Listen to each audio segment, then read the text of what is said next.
नमस्कार, आप देख रहे हैं खबर तो समझिए। मैं हूं आपके साथ Aleem Athar. BSSC paper leak कांड को लेकर आर्थिक अपराध इकाई ने अपनी कार्रवाई तेज कर दी है। इस मामले में आर्थिक अपराध इकाई ने मास्टरमाइंड समेत 5 लोगों को गिरफ्तार किया है। वहीं मुख्यमंत्री नीतीश कुमार ने कहा कि दोषियों को किसी भी हाल में बख्शा नहीं जाएगा। लेकिन सवाल यह है कि क्या हम एक भी परीक्षा ईमानदारी से नहीं करा सकते?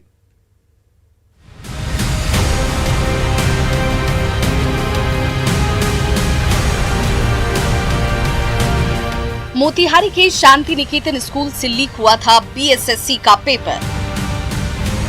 ये दावा है आर्थिक अपराध इकाई का। आर्थिक अपराध की जांच में इस बात का खुलासा हुआ कि शांति निकेतन स्कूल के क्लासरूम से ही पेपर लीक हुआ। पेपर लीक किया अजय नाम के युवक ने, जो उसी क्लासरूम में एग्जाम दे रहा था। जांच में ये बात सामने आई है कि अजय ने मोबाइल से पेपर की फोटो खींची और अपने साथियों को फॉरवर्ड कर दिया। ईओयू ने सुपौल के रहने वाले पेपर लीक कांड के मास्टरमाइंड अजय समेत 5 लोगों को गिरफ्तार किया है। गिरफ्तार लोगों में अजय का भाई विजय और शांति निकेतन जुबली हिल्स के शिक्षक सचिंद्र ज्योति भी शामिल हैं, जो उस क्लासरूम का इन्विजिलेटर था जिसमें अजय परीक्षा दे रहा था। इसके अलावा पटना के खेमनी चक के रहने वाले जीतू पासवान को भी गिरफ्तार किया गया है। जीतू पासवान का परीक्षा केंद्र पूर्णिया में था। उसके हाथ में 3 इंच लंबा और 1 इंच चौड़ा ब्लूटूथ मिला था। ईओयू के रडार पर और कई लोग हैं जिनकी गिरफ्तारी के लिए पटना, सुपौल और मोतिहारी समेत कई जिलों में छापेमारी की जा रही है।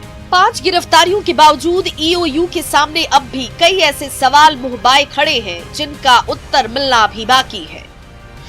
सवाल ये कि अजय परीक्षा केंद्र के अंदर मोबाइल लेकर आखिर कैसे पहुंचा? क्या स्कूल के शिक्षक अजय से मिले हुए थे? तीसरा अहम सवाल, अजय ने सबसे पहले किसे ये पेपर भेजा? जिसके पास पेपर पहुंचा उसने किस तरह से सॉल्वर गैंग का इंतजाम किया?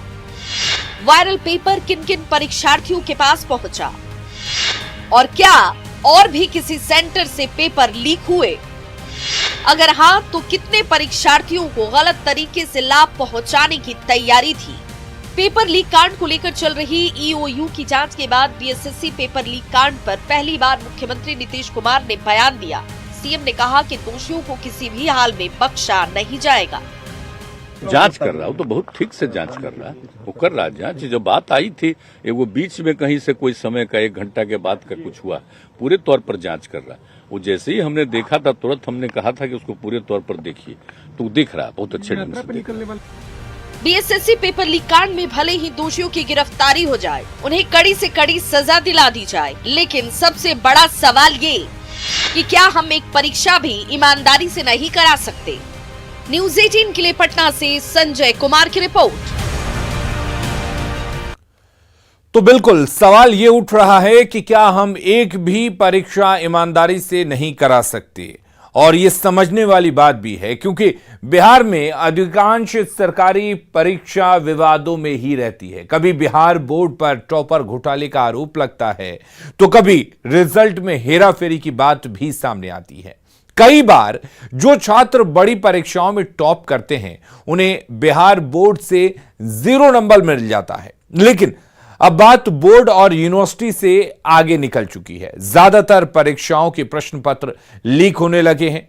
बीपीएससी जैसी प्रतिष्ठित परीक्षा पेपर भी कई बार लीक हो चुके हैं। उसके बाद अब बीएसएससी परीक्षा का पेपर भी लीक हो गया। हर बार पेपर लीक होने की वजहों की जांच होती है, लेकिन शिक्षा पर हावी माफियाओं पर कार्रवाई नहीं होती, ऐसे आरोप लगते हैं और गलत करने वालों का मनोबल भी बढ़ता रहता है। और शायद यही वजह है कि एक के बाद एक इस तरह की घटनाएं सामने आती हैं। अगली खबर का रुख कर लेते हैं। शराबबंदी की सफलता पर उठ रहे सवालों के बीच सरकार और प्रशासन एक्शन मोड में है। शराब के अवैध धंधे पर लगातार चोट की जा रही है। नए साल को ध्यान में रखकर यह कार्रवाई और भी तेज हो चली है। इसी क्रम में आज भागलपुर में पुलिस को बड़ी कामयाबी मिली और पुलिस ने रेड डालकर हजारों लीटर देसी शराब को नष्ट कर दिया।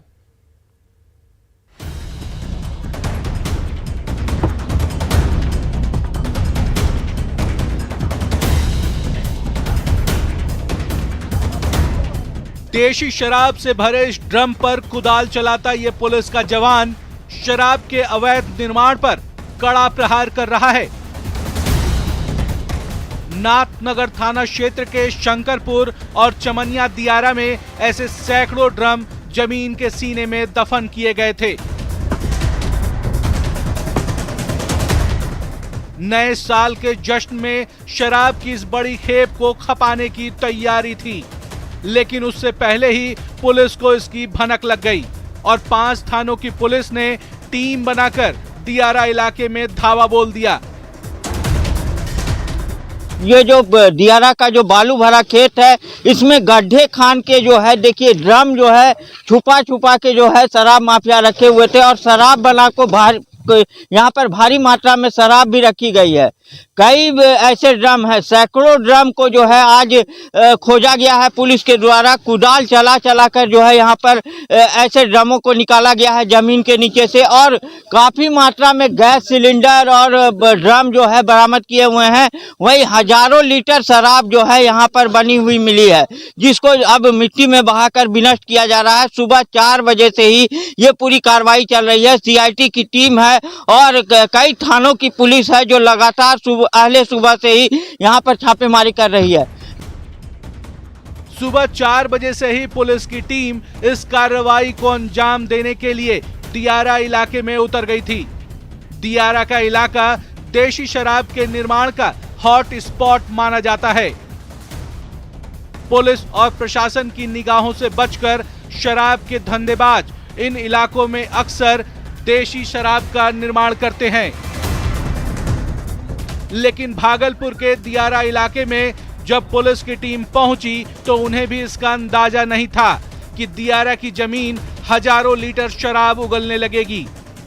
इतने बड़े पैमाने पर देशी शराब के निर्माण और उसके स्टोरेज की ये तस्वीरें सच में हैरान करने वाली हैं।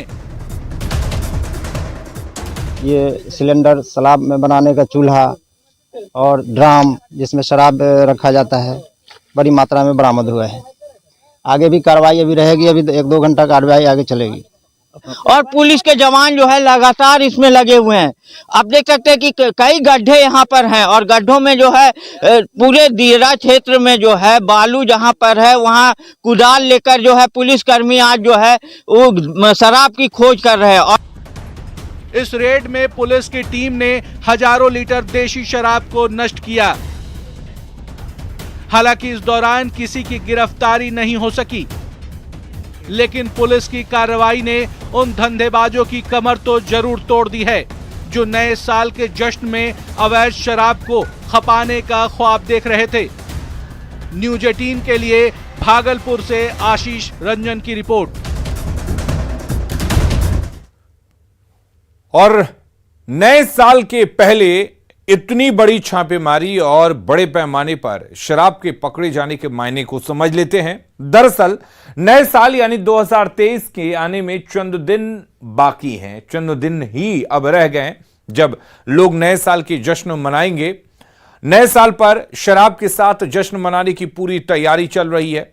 शराब के धंधेबाजों ने शराब की बड़ी खेप इकट्ठा करके रखा हुआ है ताकि नए साल पर इसको खपाया जा सके, शराब की सप्लाई की जा सके। लेकिन छपरा शराब कांड के बाद से पुलिस हरकत में दिख रही है। पुलिस और आबकारी विभाग के जवान लगातार छापेमारी कर रहे हैं, लेकिन सवाल है कि शराब कांड के बाद भी आखिर पुलिस क्यों जागती है? अगर पहले पुलिस जागती तो शायद छपरा में इतनी बड़ी शराब कांड नहीं होती। क्या पहले ऐसी कार्रवाई नहीं की जा सकती थी कि इतने बड़े पैमाने पर जो शराब अब पकड़े जा रहे हैं वो पकड़ी जा सके? आज जो शराब पकड़ी जा रही है वो आखिर पहले क्यों नहीं पकड़ी गई? मतलब पुलिस वाले छपरा शराब कांड के पहले लापरवाह बने हुए थे और या फिर पुलिस की मिलीभगत से ही शराब का धंधा चल रहा था? वो पुलिस अब सजग दिखाई दे रही है और शायद यही वजह है कि इतने बड़े पैमाने पर शराब की खेप पकड़ी जा रही है। बात रांची की करते हैं। रांची में हर घर नल जल योजना फेल दिखाई दे रही है। 1000 करोड़ के प्रोजेक्ट पर सवाल उठ रहे हैं। पानी के लिए अब तक पाइपलाइन नहीं बिछाई गई है। नगर निगम और जुडको के बीच विवाद का खामियाजा आम लोगों को भुगतना पड़ रहा है। अभी देखिए हर घर नल जल योजना की सच्चाई। हर घर नल योजना फेल, हर घर पानी के सपनों पर सवाल, 1000 करोड़ का प्रोजेक्ट पानी पानी,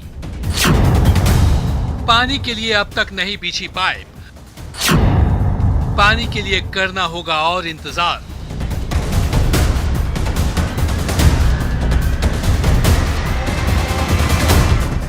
रांची में हर घर नल जल योजना के सपनों पर पानी फिर गया है। 1000 करोड़ के प्रोजेक्ट पर सवाल उठ रहे हैं। नगर निगम और जुडको के बीच काम को लेकर विवाद का खामियाजा आम लोगों को भुगतना पड़ रहा है। शहर के 53 वार्ड में 2 लाख से ज्यादा घरों में पाइपलाइन बिछाकर पानी पहुंचाने का लक्ष्य 2024 तय कर दिया गया था, लेकिन ये योजना अपने रास्ते से भटकती दिख रही है। रांची के मुख्य इलाके हिनू, बिरसा चौक, हटिया, डोरांडा के इलाके में अब तक पानी नहीं पहुंचा है। गिने चुने इलाकों में दिखावे के लिए पाइपलाइन तो लगा दिया गया, लेकिन उसे एक दूसरे से कनेक्ट नहीं किया गया।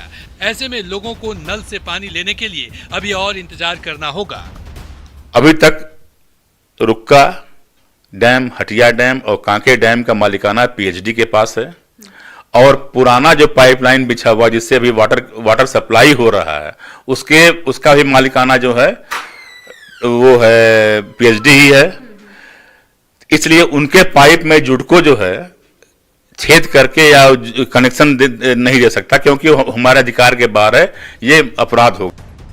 जुडको के इस अधिकारी के बयान से ही साफ पता चल रहा है कि हर घर नल जल योजना का लक्ष्य जुडको तय समय में पूरा नहीं कर पाएगा। वहीं नगर निगम के डिप्टी मेयर का भी साफ कहना है कि साल 2024 तक इस लक्ष्य को हासिल करना आसान नहीं है। देखिए, अभी जो स्थिति है वो स्थिति में स्पष्ट दिखता है कि 2024 में हम अपने लक्ष्य को नहीं प्राप्त कर पाएंगे, लेकिन आज भी अगर प्रयास किया जाए तो कम से कम हम 100% नहीं, लेकिन बहुतायत क्षेत्र में अगर पानी पहुंचा देते हैं तो ये भी हमारे विन विन की पोजीशन होगी। कि खाली लोगों को इसका सपना दिखाया गया है कि हर घर को नल से जल मिलेगा, लेकिन ऐसा हमको प्रतीत नहीं हो रहा है। अभी आप देखेंगे कि केवल पाइप को हमारे वार्ड नंबर 42 में करीब 40% पाइप ही बिछा है और किसी भी पाइप को एक दूसरे से कनेक्ट नहीं किया। जमीनी हकीकत ये भी है कि शहर के मुख्य इलाकों में लोग बर्तन और बाल्टियों में पानी भरकर दूर दूर से लाते हैं। ये किसी ग्रामीण इलाके की तस्वीर नहीं, बल्कि एयरपोर्ट के बगल की मुख्य कॉलोनी का है, जहां लोगों के घरों तक पानी नहीं पहुंचा है। हाँ, दिक्कत है, ये है पानी। हम पहले भी खबर कर दिए थे कि हम लोग तरफ नल है ना, तो बाद में बोला बाद में बिछेगा।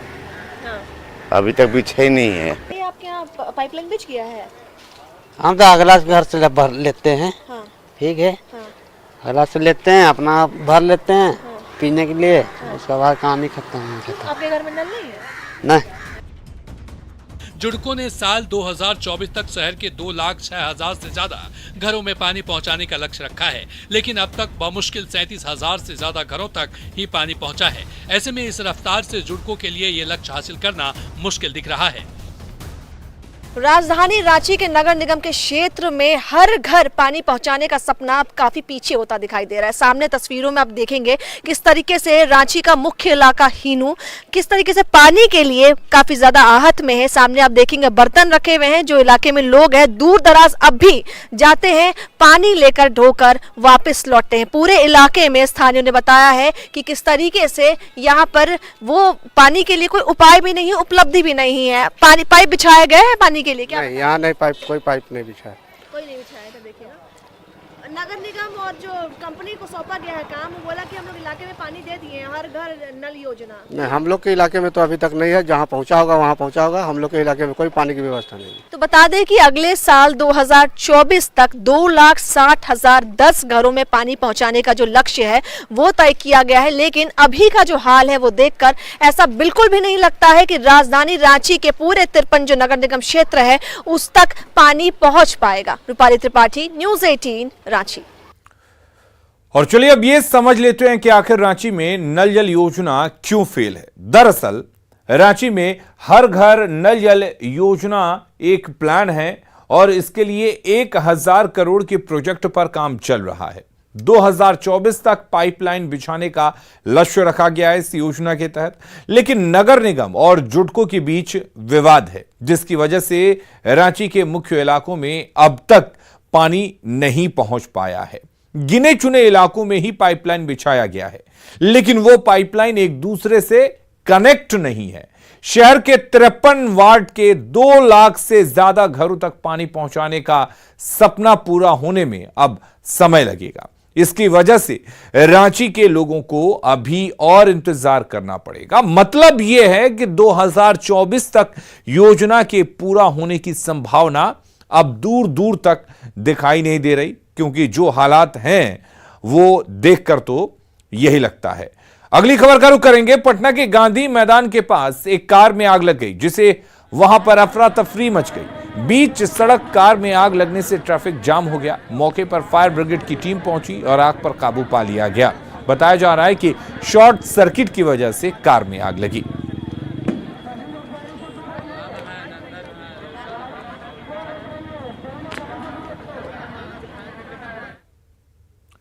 मन की बात में प्रधानमंत्री नरेंद्र मोदी ने स्वास्थ्य के क्षेत्र में मिली उपलब्धियों का जिक्र किया। पीएम ने कहा कि सबके प्रयास से कालाजार नाम की बीमारी अब तेजी से खत्म होने की कगार पर है। यह बीमारी बिहार झारखंड के 4 जिलों तक ही सिमट कर रह गई है और जल्द ही इसे भी खत्म कर लिया जाएगा।